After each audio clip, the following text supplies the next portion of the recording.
बेनी अपने कमरे की खिड़की पर खड़ी है और बाहर चमकता हुआ चांद देख रही है।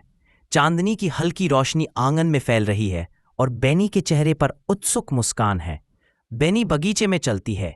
बाहर की ठंडी घास उसके पैरों के नीचे मुलायम झिलमिला रही है और आकाश में झिलमिलाते सितारे दिख रहे हैं।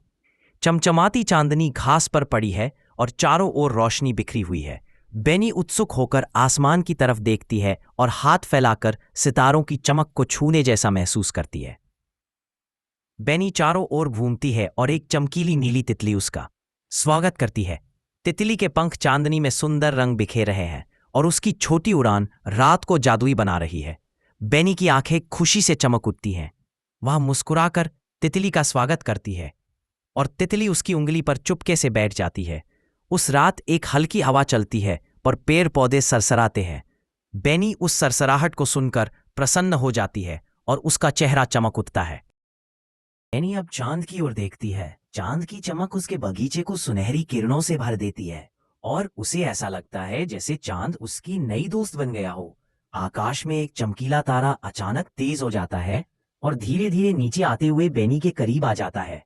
बेनी आश्चर्यचकित रह जाती है और उसके चेहरे पर आश्चर्य झलक उठता है। वह तारा अब मधुर स्वर में गुनगुनाने लगता है जैसे पूरा बगीचा संगीत से भर उठे।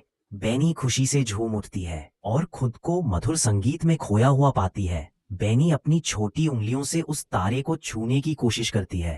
तारे की कोमल रोशनी उसके हाथों को छूकर गुजर जाती है और उसके चेहरे पर प्यारा आश्चर्य झलकता है।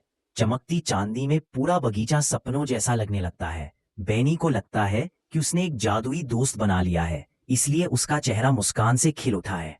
बाद में बेनी घर की ओर लौटती है। रात की मीठी यादें और चांदनी की दोस्ती उसके दिल को रोशन कर रही है। वह बिस्तर पर आराम से लेट जाती है।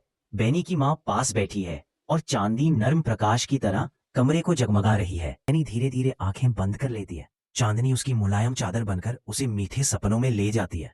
बेनी की बात चांदनी रोशनी की एक आखिरी झलक होती है, फिर वह मीठे सपनों में खो जाती है। बाहर चांद मुस्कुराकर दूर से उसे शुभरात्रि कहता हुआ लगता है।